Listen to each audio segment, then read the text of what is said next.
Face your end, Venom. The Hive will consume you. Eddie, I'm still here. We're not done yet. Find me before it's too late. Ula, bitches.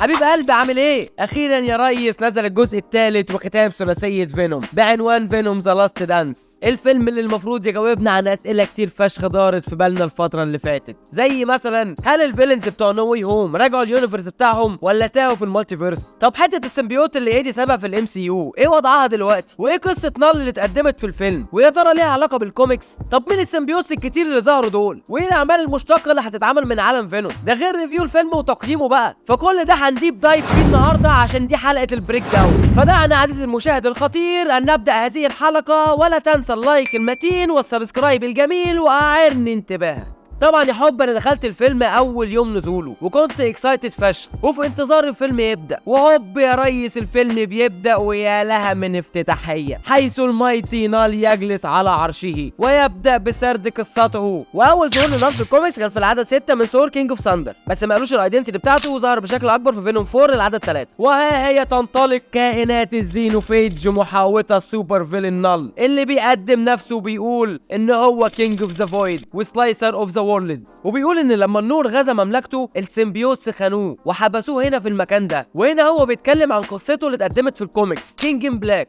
اللي كلمتك عليها قبل كده، ان نال كان قاعد في حاله في الفويد او الداركنس او الكينجدم زي ما نال مسميها، وهوب بيحصل البيج بانج وبيتكون كائنات السيليشيالز اللي ظهروا معانا في فيلم ايترنالز وبينفيدوا نال وسموه ذا كينج ان بلاك، لحد لما نال بيصنع سيف من العتمه ممزوج معاها اول سيمبيوت هو عمله عشان يقطع بيه راس واحد من السيليشيالز، عشان السيف ده يا حب يتحول ويبقى سيف ليه باورز جامده فشخ. والسيف ده بياخد اسم نيكرو سورد، وخلي بالك السيف ده ملوش علاقه بالسيف اللي كان مع جور واتكسر في فيلم ثور لاف اند ثاندر. وعلى تكمله كلام نال في الفيلم ان بعدها اولاده السيمبيوتس خانوه ودخلوا في فايت مع الزينوفيجز اللي بيبقوا كائنات تانية نال صانعهم، وفي الكوميكس بنعرف ان هم بيتغذوا على السيمبيوتس. المهم ان السيمبيوتس بيحبسوا نال هنا والمكان ده بيسموه كلينتار. بعدها رئيس نال بيقول ان اخيرا الكودكس اتكون، وان الكودكس ده هو مفتاح خروجه من كلينتار. I will annihilate your world. انه لما يخرج من هنا هينهي السيمبيوتس تماما، ده غير ان هو هيقضي على اي يونيفرس موجود، وان لو كائنات الزينوفيجز لقت الكودكس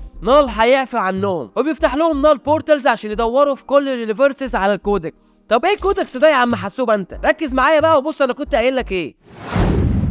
المهم ان في الفايت دي شفنا ايدي وهو خلاص على بعد نبضتين ان هو يريح، بس فينوم بيسيمبيوت معاه تاني وبينقذه من الموت، وده يبين لك قد ايه ان السيمبيوتس عندهم الباور ان هم يهيلوا البني ادمين. بحب اقول لك بقى يا حب ان ايدي هنا مش على بعد نبضتين ان هو يريح، لا ده ريح من بدري ومات اصلا، بس فينوم احياه وساعتها تكون الكودكس. والكلام ده فينوم قاله لايدي في ربع الفيلم كده، هنجيله كمان شويه. وبتخلص معانا تقديمه نال عشان نروح بعديها لاعاده تصوير البوست كريدت سين بتاع نو واي هوم عشان نبدا بيه الفيلم. وهنا ايدي بيفهم من البارتندر ايه حكايه سانوس والستونز والبليب اللي خلت الناس تختفي لمده 5 سنين، بس المره دي حذفوا سيره ان ايدي كان رايح يقابل سبايدر مان.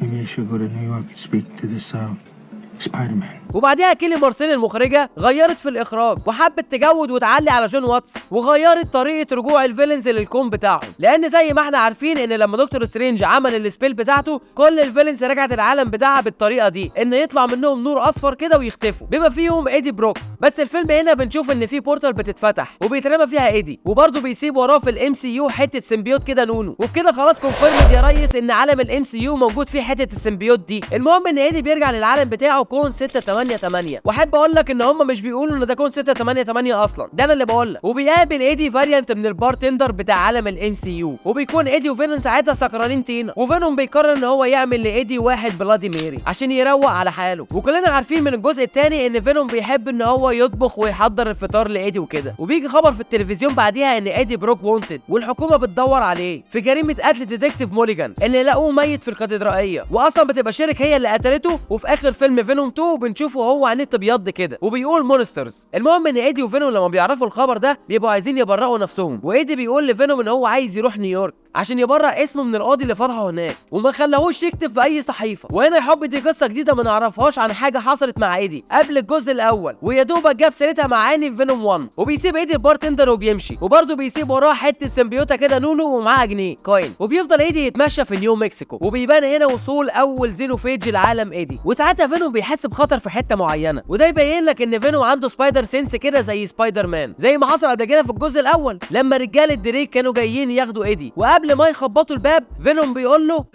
Do not open that door.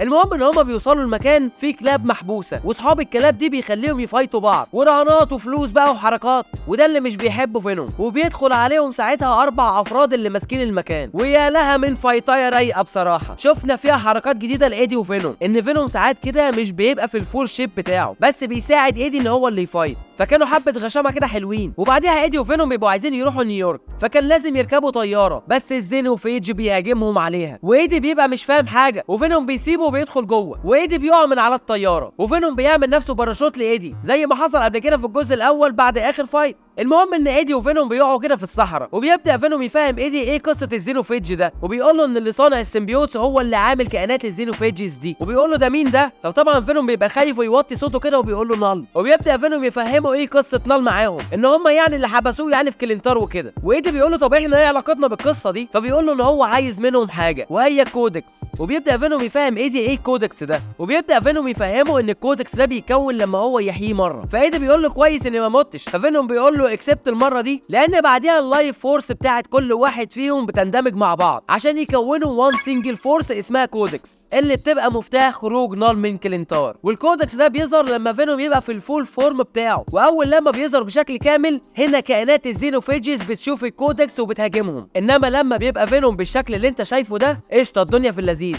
وعشان كده الكودكس ده يعتبر تراكر فيهم. اول لما فينوم يبقى بكامل شكله الكودكس بيبعت سيجنال للزينوفيجز دي عشان يعرفهم مكانهم. فايدي بيقول له طب نخلص من الكودكس ده ازاي؟ ففينوم بيقول له لما حد فينا يموت. فايدي بيقول له طب يلا بينا بقى نمشي من هنا. وبيلاقوا بالصدفه في وسط الصحراء اللي هم فيها دي حصان، جه منين بقى الله اعلم. المهم ان فينوم بيسيمبيوت مع الحصان وبياخد ايدي معاه وينطلق، وبيتبهدل ايدي اخر بهدله. وقال لفينوم ان هو لما ينزل من هنا هيهينه. وبنشوف المشهد الرايق ده اللي شبه مشهد الموتوسيكل بتاع الجزء الاول.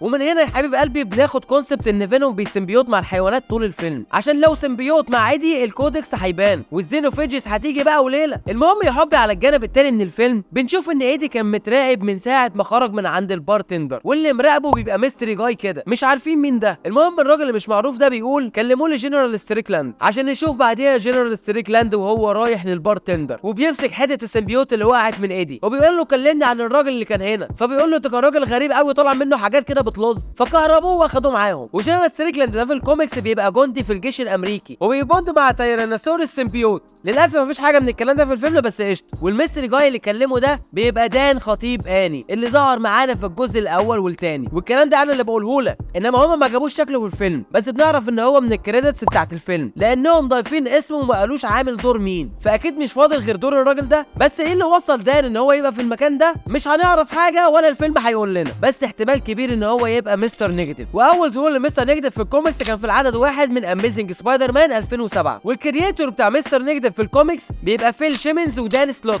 فتفتكر عشان دان ودان ممكن يبقوا قاصدين حاجه يعني زي كده جايز. المهم ان مستر نيجاتيف في الكوميكس بيبقى شخص عادي لحد لما بيمسكه سيلفر ماني، وده الفيلن اللي هيبقى في مسلسل سبايدر مان نوار. المهم انه بيعمل عليه تجارب لحد لما بيبقى مستر نيجاتيف اللي بيبقى عنده شخصيتين زي مون نايت كده، واحده طيبه وكويسه زي نسخه دان كده، والتانيه فيلن بقى وعنده باورز جامده زي المايند كنترول والسيلف هيلينج وبيبقى سوبر هيومن. نرجع لمرجوعنا بقى. المهم ان احنا بعديها بنروح لدكتوره تيدي بين اللي بتبقى قاعده في صحراء نيفادا، وبنعرف ان وهي صغيره كانت بتحب الظواهر الكونيه هي واخوها لحد لما البرق ضربها، بس للاسف اخوها بيموت في القصه دي، ومن ساعتها وهي الموضوع ده مأثر فيها جدا. المهم ان بيجي لها مسج ان موليجان جاي في السكه، وساعتها يا حبي بيبقى المشهد بالشكل اللي انت شايفه قدامك كده مش زي اللي احنا شفناه في الاعلان. المهم ان هي بتروح للمكان اللي هيبقى فيه ديتكتيف موليجان، والمكان ده بيبقى اريا 55 تحت اريا 51 اللي المفروض الجيش وقف العمل فيها وبيتم هدمها حاليا عن طريق الاسيدز اللي بتبقى موجوده في الخزانات دي. المهم ان دكتور بين بتوصل اريا 55 وبتبقى لابسه نفس التيشيرت بتاعت اخوها، وبنعرف ان المكان ده موجود فيه مشروع امبريوم الخاص باحتواء السيمبيوتس وتحليلهم. وبتقابل دكتور بين الجارد ده، وبعديها بتقابل ستريكلاند وبتقول له صاحبنا عامل اي مشاكل؟ قال لها هي دي مشكلتك، انك معتبره ان الالينز دول صحابنا، وهنا هو عايز يبين لك وجهه نظر كل واحد فيهم تجاه السيمبيوتس. وبعديها بنسمع الاثنين دول بيتكلموا وبيقولوا عمليه سيمبيوت ناجحه. فبتروح دكتور بين عشان تعرف ايه وضع موليجان حاليا، وبنعرف ساعتها ان السيمبيوت اللي كان فيه سابه عشان موليجان كان هيموت،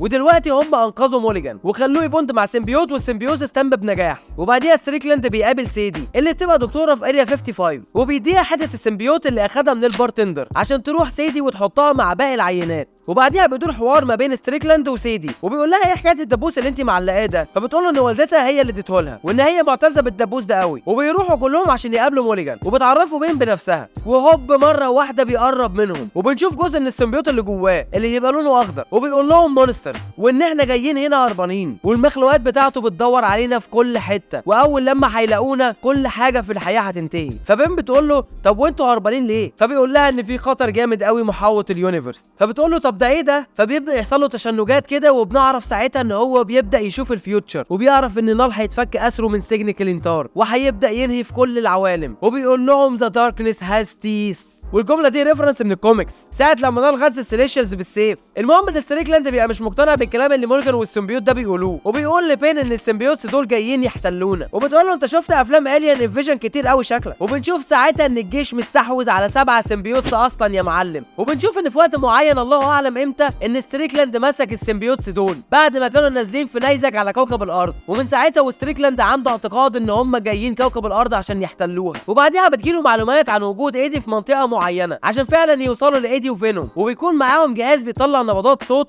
فوق ال 60 هرتز عشان يعرفوا يمسكوا اي سيمبيوت قدامهم، وكمان يفصلوا السيمبيوتس من الهوست بتاعه. المهم ان هم بيهاجموا ايدي وفينوم، وبنشوف ساعتها يا حبي مشاهد مطارده حلوه بيكون فيها فينوم لوحده وايدي لوحده، وهي دي المشاهد اللي فينوم بيسيمبيوت فيها مع سمكه وضفدع، وايدي بيكون في حد من الفريق وصل له ومسكه، بس للاسف ايدي وهو بيدافع عن نفسه قتلها، والموضوع ده اثر فيه جامد على مدار الفيلم. المهم ان ايدي كان هيقع خلاص، بس فينوم لحقه واخد الفول فورم بتاعه، وهوب يا ريس بتيجي الزينوفيجز وبتغربل الفريق بتاع ستريكلاند، وبتبقى مشاهد جامده قوي بصراحه، وهي بتفرم الفريسه بتاعتها والحاجات الحمراء طالعه من ورا كده مع صوتها الالياناوي، لا ديزاين يحترم الحقيقه. بعدها فينوم بيستخبى في ايدي وبيقدروا ان هم يهربوا. دكتور بين بقى ساعتها بتروح لموليجان وبيكون معاها سيدي، وبتقول له المخلوقات اللي انت قلت لنا عليها وصلت فعلا زي ما قلت وقتلت ناس كمان. وساعتها يا حبي بنشوف سيمبيوت توكسين لايف اكشن اول مره، وبيقول لهم ان هو حاسس بكل السيمبيوتس اللي موجودين في المكان هنا واللي مش موجودين برضه. فبتقول له طب ايه الكائن ده عايز ايه؟ فبيقول لها ان الكائن ده عايز السيمبيوت الاسود عشان هو الوحيد اللي معاه الكودكس، وان لو نال وصل للكودكس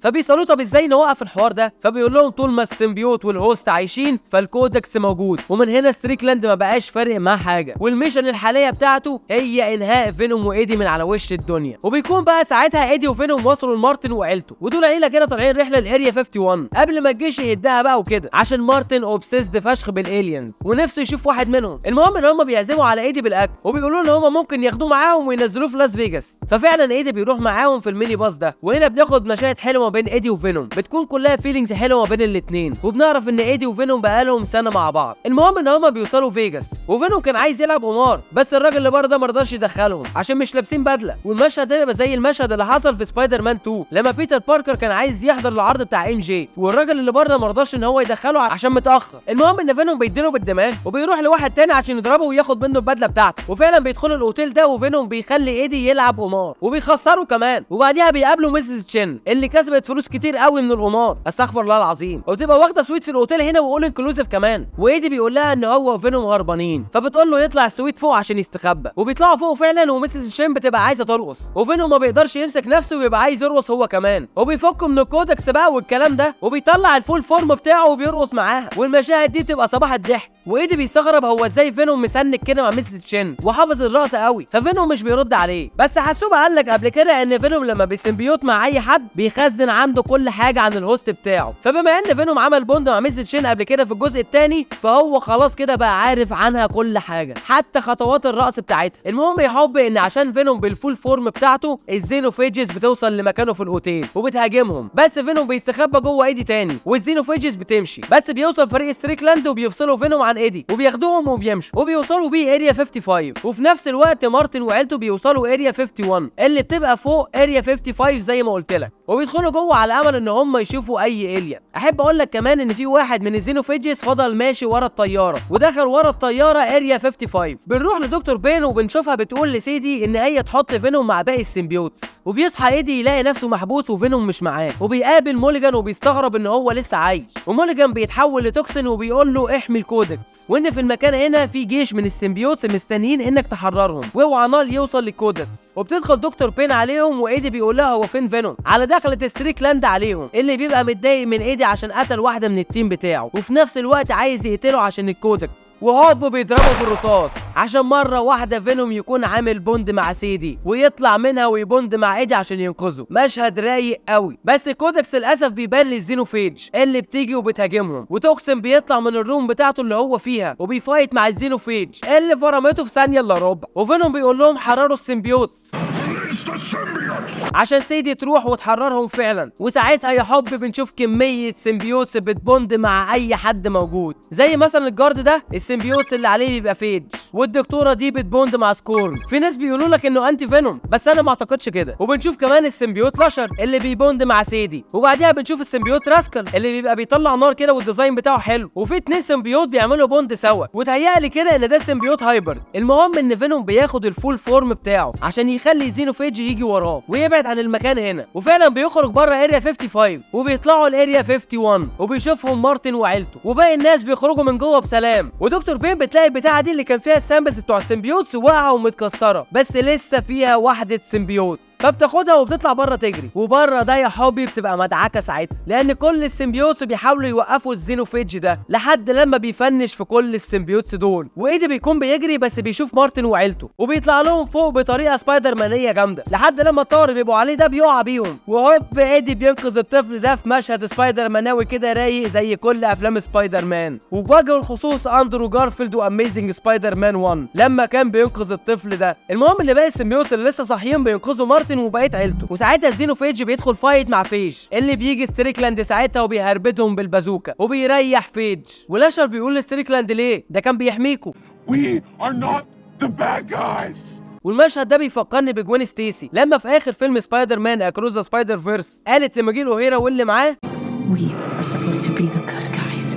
المهم ان الزينوفيج اللي اتفجرت دي بتقوم وبتعمل ريكريشن لنفسها تاني، يعني انسى ان هي تموت، وبتبعت سيجنال لنال عشان تعرفوا ان كودكس موجود هنا، عشان نال يفتح بورتالز الكائنات الزينوفيجز عشان تيجي تدخل كوكب الارض. وبدل ما كانت الكائنات دي واحد بس، لا بقوا كذا واحد، ولاشر بيقرر ان هو يدخل فايت معاهم لحد لما كان هيتفنش وتتفنش معاه سيدي، بس ايدي وفينوم بيقرروا ان هم يساعدوا سيدي ولاشر. وساعتها ايدي بياخد باله ان في موتوسيكل موجود، وطبعا كلنا عارفين مدى حب ايدي للموتوسيكلات من الجزء الاول والثاني. المهم ان هو بياخد الموتوسيكل ده وبيقول لستريكلاند انه يجي وراهم بالهليكوبتر عشان يعمل فخ للزينوفيج ده، وهوب فينوم بيبقى في الفورم الكامله بتاعته وبيبعد عن سيدي كائنات الزينوفيج لانها بتطلع وراه ساعتها، ولاشر بيروح ورا فينوم عشان يساعده وبيبقى جامد قوي يا جدعان، والمشاهد بتاعته بتبقى حلوه قوي وبيفكرني بالايرون سوت بتاعت سبايدر مان كده في اند جيم، خصوصا في الفايت مع الشتاري الينز بتوع ثانوس. المهم ان خطه ايدي بتنجح وبيفجروا الزينوفيج بس بلا جدوى يا معلم، ده حتى ايدي ولاشر قطعوا راس واحده من كائنات الزينوفيج وبرده مفيش فايده، ولاشر بيروح عشان ينقذ ستريكلاند وبين وفعلا بينقذهم، وبعديها الزينوفيج بتمسك ايدي وبيبقى مشهد جامد قوي كده وهم بيصوروه من جوه بق الزينوفيج، بيفكرني ببوسترات فينوم 2، فبيجي مارتن يريس ويضربها بالبازوكا وبيرد لايدي الجميل وبيفلق هو وعيلته من هنا، وبعديها كائن تاني كان هيهاجم بين وستريكلاند بس لاشر كان جاي يتصدى له، قام اداله واحده صوت عالي وخلاه يفك البوند اللي بينه وبين سيدي، وبيلتهم لاشر يا ريس وبيفنش، وهوب بورتالز كتير بتتفتح وكائنات كتير من الزينوفيجز بتدخل كوكب الارض. وساعتها ايدي وفينوم بيوصلوا لمرحله ان هو خلاص مفيش فايده، هنعمل ايه تاني؟ احنا كل اللي في ايدينا عملناه. وبتبقى مشاهد مؤثره جدا. المهم ان هم بيقرروا ان هم يواجهوا الزينوفيجز، وبيخرج ايدي من الطياره وبيرفع ايده لفوق وبياخد الفول فورم بتاعت فينوم، وبيخلي كائنات الزينوفيجز تهاجمه هو وفينوم. بس فينوم بيطلع ايدي منه وبيفضل هو مسمبيوت مع كل الكائنات دي، وبيخلي ستريكلاند ياكتيف الاسيد اللي بيبقى موجود في الخزانات عشان ينهي فينوم والكائنات دي. وبيدوس ستريكلاند على الزرار عشان نشوف نهايه فينوم ونشوفه وهو بيودع ايدي وبيقول له جود باي فور ناو. وبيطلع ستريكلاند نيد من جيبه وبيفجر المكان. وسيدي وبين كانوا بيجروا عشان يهربوا، بس سيدي بتقع وبتقول لبين اجري انت. خد القميص واجري انت، خد القميص واجري انت. بس بين بتفتكر اخوها وبتطلع من جيبها السامبل اللي باقيه من كل السيمبيوتس عشان تبوند معاها، وهوب بتجري تلحق سيدي. وبنعرف ان دي هي السيمبيوت اجوني، وكمان بيبقى عندها سبيد والكتريك باورز كده زي فلاش، وده مش موجود في الكوميكس يا حبي خلي بالك. المهم ان ايدي بيصحى بيلاقي نفسه في مستشفى، وبيبقى قاعد جنبه واحد من كبارات الجيش وبيقول له ان اي حاجه حصلت الكام يوم اللي فاتوا دول كانها لم تحدث، وانهم برؤوه من كل حاجه، وان هو يقدر يعيش حياته عادي، بس ما يفتحش بقه لاي مخلوق عن اللي حصل ده عشان لو قال حاجه هم مش هيسيبوه. وبنشوف ايدي وصل نيويورك اخيرا يا ريس، وراح عند تمثال الحريه اللي فينوم كان عايز يشوفه، وبيقول ايدي ان هو مش هينسى فينوم. وبعدها بنروح للبوست كريدت سين الاول، وبنشوف ان نال ولا متضايق ولا حاجه، وشكله كده متفائل قوي مع ان الكودكس اتدمر، وبنسمعه بيقول ان اور تشامبيون هاز فولن على فينوم يعني، وانه قريب قوي هيخرج من هنا. ما اعرفش على اساس ايه هو متفائل كده، بس ماشي. فتعال اقول لك بقى هو ليه متفائل كده. الكلام حاليا دي بدايه نال زي ما انت شفت كده، وهيتم ربطه بعد كده بسبايدر مان، ويجوز يحب ان حته السيمبيوت اللي في عالم الام سي يو تبوند مع بيتر باركر ويموت، وفينوم يحييه ويبقى معاه هو الكودكس ساعتها. ده كده احتمال. او ممكن ايدي نفسه يوصل لطريقه ويروح هو عالم الام سي يو، وساعتها هيبوند مع فينوم اللي هناك، ويبقى ايدي معاه الكودكس، بس المره دي في عالم سبايدر مان. ففي كل الاحوال مفيش حاجه مؤكده او باينه لحد دلوقتي. اما البوست كريدت سين التاني فبيبقى عباره عن ان البارتندر بيبقى لسه عايش بعد كل الانفجارات اللي حصلت دي، وبيهرب من المكان، وبنشوف بعديها ان في صرصار عايش وسط كل الدمار اللي موجود ده، وبيقرب من السامبل اللي كان فيها السيمبيوت. وده هنا ريفرنس عن كلام الدكتوره في حته كده عبيطه في الفيلم على ان الصراصير هي اقدم مخلوقات على وجه الكون، وانها تقدر تسرفايف اي حاجه. ووجود الصرصار ده في البوست كريدت سين مع كلامها ده يخليك تتاكد ان مفيش اي حاجه اتقدمت في الفيلم ده ان هي حصلت وخلصت، لا عادي ممكن كل السيمبيوس دول يصحوا. وبيخلص الفيلم على كده يا حبي، اللي كان فيلم حلو قوي واستمتعت بيه جدا اول يوم نزوله، وفعلا الفيلم يستحق انك تدخله سينما وتدخله اي ماكس. عشان كده انا برشح لك سينما فوكس، عشان فعلا دي من احلى وانضف السينمات في مصر كلها، سواء على مستوى الصوت والسكرين والاي ماكس والكراسي. بص كله جميل في السينما دي. ودلوقتي في فرع الماظة تقدر تدخل الفيلم ده 4DX، يعني كراسي بتتحرك بقى وميه تطرطش عليك ودخان وروايح، ده احتمال تلاقي نفسك بتبوند مع اي سيمبيوت هناك. فاوفرول كانت تجربه جامده بصراحه. المهم يا حب ان الجزئيه اللي جايه دي هتلاقيني نزلتها هي في فيديو تاني كمان يومين عشان ما تتزاولش يعني، ده لو وصلت معايا يعني لحد اللحظه ان الفيديو. اما اللي ما وصلش بقى فالفيديو اللي هينزل ده هيبقى ليه لان مشاهد جديد. اما انت عشان مشاهدي الخطير ما رضيتش اوقف الفيديو لحد كده، وقلت اكلمك هنا بقى عشان نبقى في نفس المود. فركز معايا كده عشان انا جايب لك ريفيو من المستقبل لسه هينزل كمان يومين، فليتس جو. حبيب قلبي عامل ايه؟ الدنيا مقلوبه يا ريس من ساعه نزول الفيلم، واراء مختلفه كتير فشخ، وناس عاجبها الفيلم وناس فشخت بالفيلم الارض، وبالذات روتن توميتوز اللي الكريتكس ادوله تقييم 36%، يعني اعلى من فينوم 1 واقل من فينوم 2، والثلاثه اصلا تقييمهم زفت في الاساس. ده غير ان الاودينس على نفس الموقع بيدوله اقل ريت في السلسله، بس التقييم في العموم عالي. فدعنا عزيزي المشاهد الخطير ان نبدا هذا الريفيو، ولا تنسى اللايك المتين والسبسكرايب الجميل واعرن انتباه.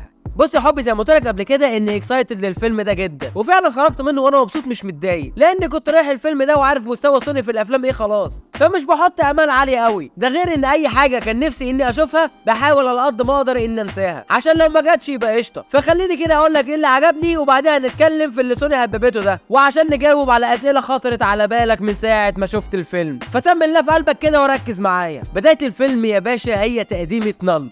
بصراحه ساعتها دي كانت مفاجاه ليا، وتصميم وديزاين نال معمول حكايه وكوميك اكيوريت فشخ. ده غير ان احنا بنشوف اللوجو بتاعه كذا مره. وفكره انك تسرد الاوريجين ستوري بتاعت نال في قصه صغيره هو بيحكيها، فدي كانت فكره صايعه قوي. واحلى حاجه ان احنا بنشوف الحبكه في اول الفيلم ان نال عايز الكودكس عشان يخرج من السجن اللي هو فيه، واحنا كده كده من الاعلان عارفين ان نال عايز من فينوم حاجه، فكان قشطه قوي ان هم قالوا الكلام ده في الاول. وفكره الكودكس نفسها حلوه، مع ان السيري بتاعت النيكرو سورد واول سيمبيوت دي كانت احلى، بس ماشي مش مشكله. مسيري اخرج افنجرز 20 ما يعرفوش امتى هم اصلا. سيبك بقى من التقديمه بتاعت نال دي وخلينا في فيلم الرود تريب ده، وهو فعلا فيلم رود تريب. احنا بنشوف فينوم في نيو مكسيكو لحد لما بيركب طياره ويقع في الصحراء عشان يركب حصان، وبعديها يقابل مارتن ويركب معاه الميني باص بتاعه عشان يوصل لاس فيجاس، وبعديها تيجي طياره بتاعت ستريكلاند تاخده عشان توديه اريا 55 عشان ينتهي بيه الامر بعد كده في نيويورك. وعلى مدار الرود تريب دي بنشوف فينوم بيحصل معاه ايه في الطريق، لانه مطلوب من الناس كلها. الداخليه بتدور عليه عشان قتل موليجان، والجيش بيدور عليه عشان معاه سيمبيوت، وكائنات الزينوفيجز بتدور عليه عشان الكودكس. فطول الوقت ايدي وفينوم بيهربوا. واكتر حاجه عجبتني في الفيلم هو علاقه ايدي بفينوم، والفيلم ده اكتر فيلم ركز ان احنا نعلى بعلاقه ايدي وفينوم عن اول فيلمين عشان توصل لاعلى نقطه فيها واكثرهم حزنا، وهي لحظه فراق فينوم وايدي. بقول لك ايه، انا كنت هعيط فكك.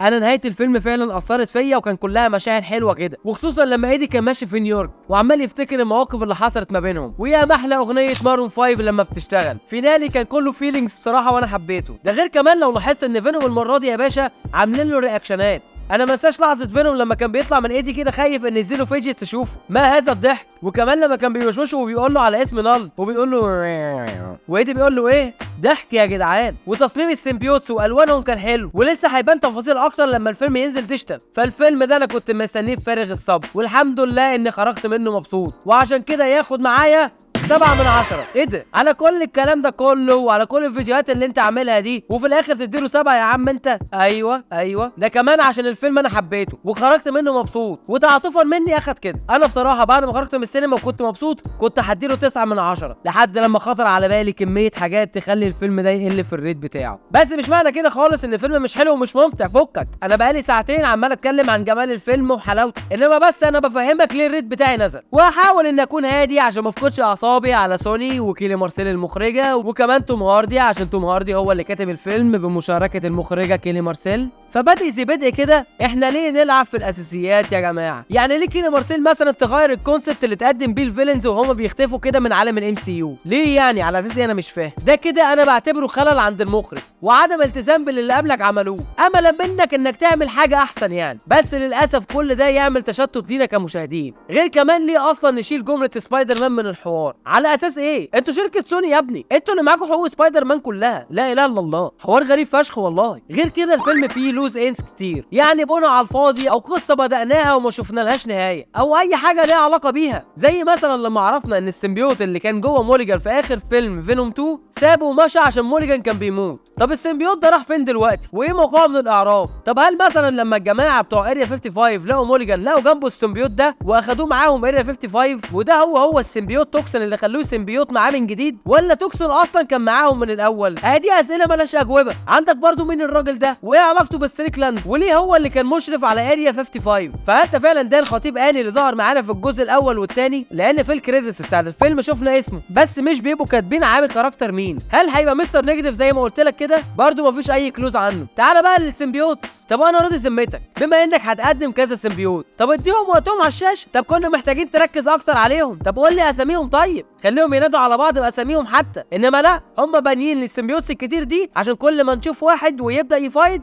الزينوفيج يقوم ارمه. ده غير كمان انك قعدت تبني الموليجان وتوكسن كتير من ساعه نهايه فينوم 2 ومن ساعه التي في سبوت الاولاني بتاع فينوم 3، واول لما يبدا يفايد مع الزينوفيج ما شفناش اي حاجه والزينوفيج بيقرمه. ده المفروض توكسن يا عم، ده اقوى سيمبيوت اصلا. ده غير كمان ان هم مش عاملينه كوميك اكيوريت معرفش ليه، وعاملين لونه كله اخضر. المهم ان التركيز الاكبر كان على السيمبيوت لاشر وسيدي اللي شفنا لهم مشاهد جامده كتير فشخ في الاخر، واصلا سيدي ما تبنلهاش باك ستوري هنا في الفيلم على عكس دكتور بين اللي بنوا لها باك ستوري وليها مشاهد اكتر في الفيلم. ما شفنالهاش يعني الا مشهد واحد بس مع السيمبيوت اجني، واصلا اجني كمان في الكوميكس ما عندهاش سبيد الكتريك باورز كده زي فلاش. فاديني عقلك. ده غير البوست كريدت سين اللي ما شفناش منهم حاجه غير ان سوني بتشوقك اكتر بلا هدف معين واضح وصريح، ما هو الا تشويق في المجمل. طبعا البوست كريدت سين الاولاني عن نال وهو متفائل قوي حتى بعد ما الكودكس باظ ما عرفش معرفش ليه، وبيقول ان هو كده كده هيخرج من هنا وهيدمر العوالم كلها. والبوست جريد السين التاني بيسيبك مع خيالك بقى في احتماليات ان السيمبيوتس يكونوا عايشين ويكون في منهم حته هنا ولا هنا ولا حاجه. ده احتمال كمان يكون الصرصار ده اصلا من سيمبيوت مع حد. فكل دي لوز اندز واسئله ملهاش اجوبه، الا بقى لو سوني، وده اللي باين يعني ان هي بتبني اعمال هتبقى مشتقه من عالم فينوم، بما ان ده اعظم نجاحاتهم. يعني توقع كده نشوف مسلسل سبين اوف عن دكتور بين واجوني، وساعتها هيدخلوا السيمبيوت لاشر كمان في المسلسل، وهيجيبوا لك ان هو كان واقع منه حته في اي مكان لحد لما بيوصل لسيدي وبيسيمبيوت معاها تاني. فكل ده هيبقى في مسلسل او فيلم تبع سوني.